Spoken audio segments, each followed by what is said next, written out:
Welcome to the Heavy Spoilers Show. I'm your host Paul, and the Secret Invasion finale is now sitting at 8% on Rotten Tomatoes. But we're going to forget about that, because the future is bright with the Loki Season 2 trailer dropping online right now.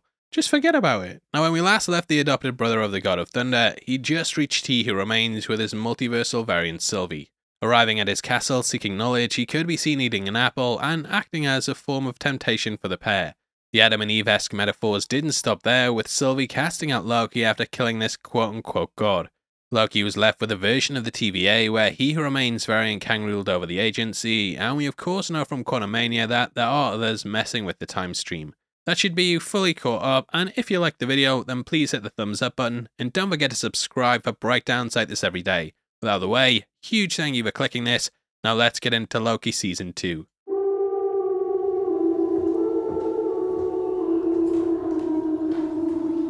Obi? Hello? We have a little bit of a situation we wanted to run by you. Mobius! Wow! Great to see you again! That's what's been happening. Wow! Time slipping. Wait, you know that? Yeah. You've seen that? Yeah. Can you fix that? No. It's impossible to time slip in the TVA. I know, but we just saw it happen. Yeah. Now the trailer opens on Ke Huy Quan's character, who is an inventor. This could be ripping off his character in the Goonies, who was also an inventor too, and they might be kinda just basing it around that to give a little nod to his past. Now we actually know a fair bit about him from the plot leaks and rumours, and for the first part of the video, I want to break down what's apparently revealed about him in the first episode, and though this might not be true, skip ahead if you don't want to know. That'll be about a minute, and then we'll continue without the spoiler heavy stuff there. So yeah, go. So can we get some toast posted on Instagram recently that Ke Huy Quan's character will go under the name Ouroboros. In case you don't know, this is a name that comes from mythology, and it's said to be a snake that eats its own tail. It represents self-destruction and the causal loop that the TVA are currently on. As He Who Remains told us, this cycle's happened many times before, and the path they've chosen normally devolves into multiversal war, with He Who Remains coming out on top and then destroying the multiverse. When Mobius goes in, he calls him OB, so I'm guessing that these rumours are indeed true. As for Ouroboros himself, he's supposed to be the person who creates all of the TVA's technology, which is why we see him in a room that holds many of their items. The first episode's actually meant to have Loki slipping backwards and forwards in time, and he ends up creating a device that can help keep him steady. In the trailer, we see several versions of the TVA, with one being a darker one that could show this is either the future or the past. We're also meant to learn that He Who Remains dying has overloaded the time stream, and thus he has to create something known as the time loom to bring it all back together. Again, might not be true, but yeah, I thought it was worth talking about because Can We Get Some Toast is normally pretty accurate. I think it's important to bring up that Ouroboros was also a character in the Null Time Zone who was actually a judge in She-Hulk's trial. Anyway, from here we see Loki across different points warping back and forth. One of them looks like the same location that there were shots of Sylvia when she was working at McDonald's. We actually see this point later on in the teaser, and this has her wearing a name badge with 5 stars on it. So well done there, you've done loads of good customer service there by the looks of it. And I have to say that when I seen this shot, I'm loving it.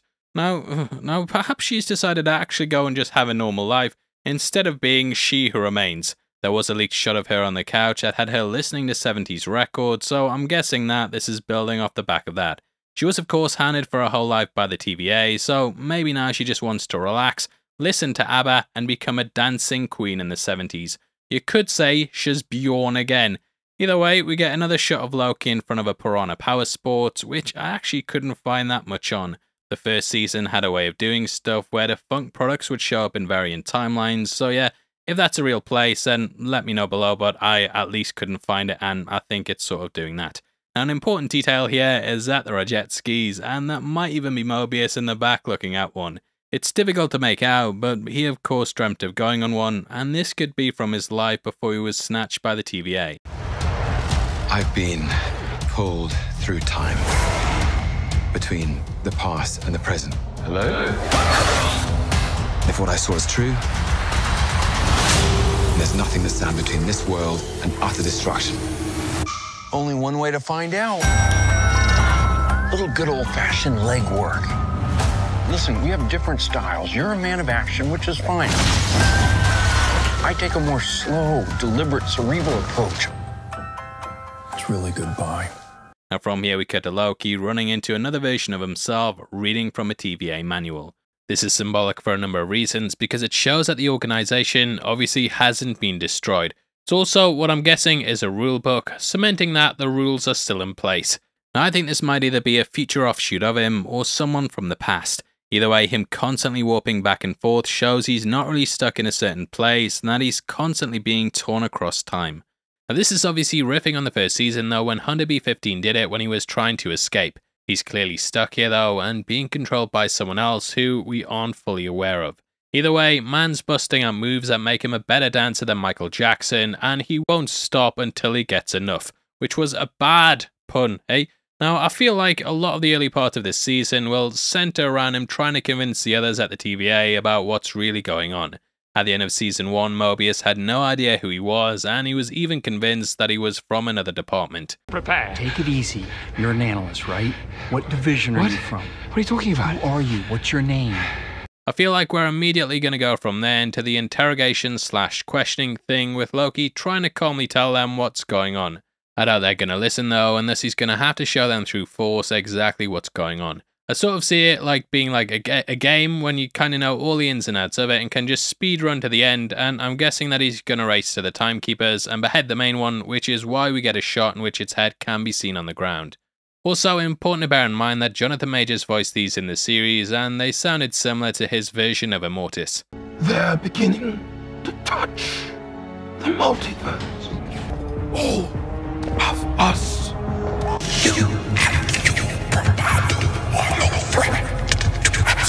Now we then get a shot of Sylvie tearing up a vinyl record, likely riffing off that shot that we talked about before.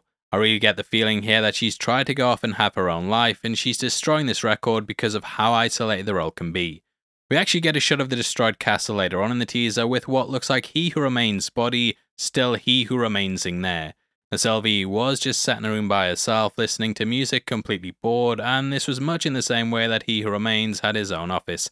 There's actually a lot of theories going around at the moment that K-Tiki will appear in the series as an older version of her, and if you jump to the future on the current time stream, then that's going to bring you into contact with her. So it does make sense from a timey-wimey wibbly-wobbly perspective, but it's just a theory time, Lord, theory time, come on, the moments. Also, if you want to support us, you can check out our merch store just below the video. We've linked it up to the channel now, so you can buy some Theory Time merch right from there, and I have a theory that you're going to look the best you ever have. And that's probably the one theory I've ever got right, so make sure you support the channel. Shabow! Now we see Loki erasing a mural of the 3 timekeepers through a TVA pruning stick. These are used to remove alterations in the timeline having been made from the essence of a life. However, they can clearly be used to erase things in general and send them all straight to the void. In the middle of it, they're holding up what would have been the sacred timeline, but we can see that there's other branches on it now, showing how, due to He Who Remains being killed, that more are allowed. Destroying the mural shows the true face behind the timekeepers, and we see as it reveals Kang. You can also catch that severed timekeeper's head on the floor, making me think that Loki killed them as part of the reveal. Now from this point on, Loki and Mobius go into a lift where the ladder hits the button that goes to the bottom. Guessing this either goes to the timekeepers directly, or it might even take them directly to OBs. Anyway, from here we cut to Loki and Mobius arriving at the Chicago's World Fair in what I'm guessing is 1901. This is a real-life event in our history, and we see them building off the back of the Quantumania post-credit scene, which showed one of the Kang variants we'll be meeting in the series. That will be Victor Timely, with us getting a scene from the season in that film's post-credit scene. In it, Loki and Mobius were at a show being presented by Victor Timely, an alias that Kang went under in the comics. Arriving back in 1901, he founded the town of Timely and built himself up as the central figure there. Secretly working in robotics, he started to make mechanical slaves that would help him carry out his nefarious plans for power. Judging by the clips we've had, they're going to do things slightly differently, and Victor will instead have a device that will allow him to shape time. Time. It shapes our lives, but perhaps we can shape it. I wonder if this is actually the prototype for the time twisters that allows the TVA to send their targets back to certain points. They could be investigating it due to Loki being affected by one, and it does kind of make sense that they'd go to him directly. Also, important to bear in mind that in the comics, Rebecca Termine was Timely's girlfriend who joined him in the town. This was an alias Ravonna Renslayer used, and in her office in Season 1, we could catch the name on the diploma on the wall. Might even explain how she ended up at the TVA, and potentially Kang had a falling out with her, and then banished her to serve as a member of the group. Before she became a judge, we know that she was the one who lost Sylvie, and we could learn more of this backstory as we travel back in time. Either way, we do see Ravonna wearing old-timey dresses in the teaser, showing that they likely linked up at some point in the past. At the end, it seems like she might be stuck in the void and potentially coming face to face with Alioth. Now, Loki and Mobius sit down and enjoy pie, and we know from the leaked trailer at D23 that this is going to be a play on the interrogation scene from the first season. That D23 teaser had the pair in a room together discussing how he wasn't the bad guy, and he listed off characters who'd said he was, like the Avengers, Phil Coulson, and also Thanos. Interestingly, we never see Thanos calling him a bad guy, so maybe we'll get a reference to what happened between the pair before he sent him to Earth in the Avengers. It's up to us to save this place. Is this cracked? Is it? Whatever we do, we're playing God. We are gods.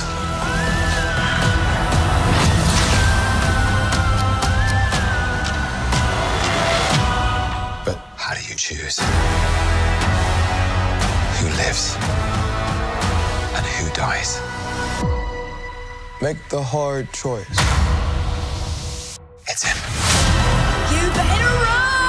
War is on its way. Come on, you're the god of mischief.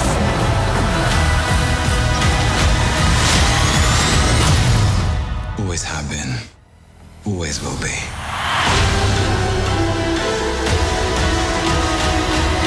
A little over the top, don't you think? I thought it was spot on.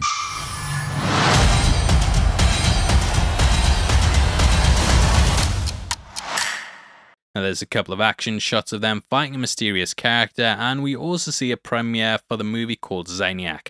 Zaniac's actually a character from the comics that's a parasitic creature who we learn originated from the Dark Dimension. Now, shoutouts to our editor Matt, who noticed the number 158 on the license plate of the car there. 157 appears when they arrive in 1901, so there could be something going on with the numbers. Either way, we see an actor getting out of a car and waving, and this is who Loki and Mobius later on end up surrounding. I think he's the one who's stuck in the doorway at the end too, but the trailer quality is pretty low, so it's difficult to tell. Now, Loki ends up using his shadows to grab him, and he duplicates himself as well, and this is a power that we've seen him demonstrating in the Avengers. Now, we get a quick shot of Casey being led down a dark and dank tunnel thingy. In the teaser, we also get a shot of Hunter B-15 wearing African dress, along with a headscarf and rings around her neck. This is the first time we've seen her out of her uniform, and I'm guessing that we'll see her in the past and learn how she got picked up by the TVA.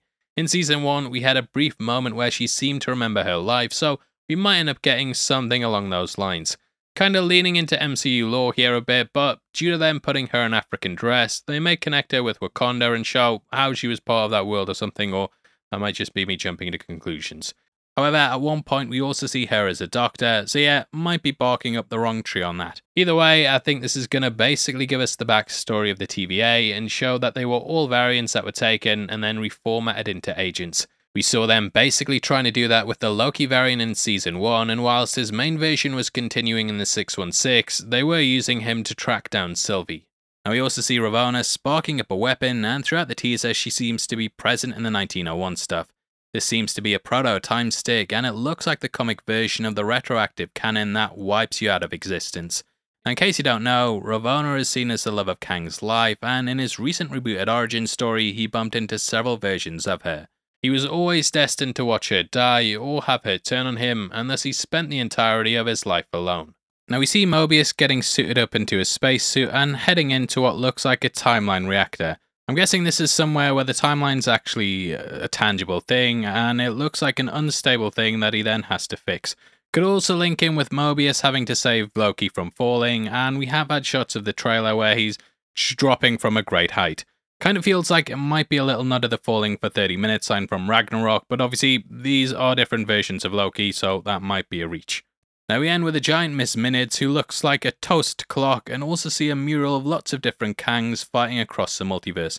This is clearly a reference to the multiversal war, and I'm guessing that every TVA is going to be like, don't trust those other Kangs. Now we then get lots of different shots with Loki going head to head with a TVA, and it's clear that he's threatening the stability of the organization, so whoever's in charge just wants to take him out. This might actually be Sylvie, and the pair don't really seem to be getting along, though it seems like she's kind of stepped down from the godhood and just wants to be on her own. She says they shouldn't be gods, but Loki brings up how they are, and he is of course known as the god of mischief. Either way, there's lots of things going on, and potentially Kang could be going after them, or, Sylvie might still be in charge. Now, as of my thoughts on the trailer, I'm really excited for the show, and I'm hoping this rights the wrongs of what's been going on with Phase 5. I didn't dislike Secret Invasion, but towards the end, it kind of fell off and devolved into the tired old CGI fight trope that's become the most played out part of the genre. She-Hulk even called it out in her finale, and then for them to do it in the next one, yeah, come on mate, you better than that. Now, what I admired about Loki Season 1 is that they got to the finale and didn't do that on any level, and I think it worked better than the other Disney Plus shows. Obviously, there's the whole thing happening with Jonathan Majors as well, that at the moment's the big elephant in the room. I don't want to comment on it too much, as it's one of those subjects where I feel like everyone kind of brings their own baggage to it. You've got people who think it could be Hollywood covering up for a violent man again, whereas others think it's the media going after someone because of their race. There's then those who think the woman's making it up, people who think he's pressuring her into taking the fall, and yeah, I think I'd rather just leave stuff up to the judge and jury who'll actually be able to go through the evidence. Still though, I think it's worth acknowledging that depending on what happens with him, it could affect how well the show's received. I think it's undeniable that he's a brilliant actor, but if things come out bad, then it could end up causing issues with the season. Now, Marvel filmed this before that, so I think that they have the excuse there, but if they have to change things last minute to recast, then it may affect the ending. We don't know how it's going to go, but I think having Loki vs. Kang as a central season theme is going to make for a very thrilling journey. To me, Quantum Mania kind of made him seem like a bit of a chump in the end, so I'm hoping this secured him once more as a threatening villain that we all know he can be. And the show itself looks fantastic too, with it being a clear evolution of what's come before. This seems like it's going to be a brilliant follow-on from that, and hopefully it'll show Disney they need to be making these things as actual seasons instead of 6-episode movie things. Anyway, I'd love to hear your thoughts on the trailer, so make sure you comment below. Did I miss anything as well? We're flying through this, but I think we got most of it. But yeah, there will be some stuff that, we definitely need to talk about.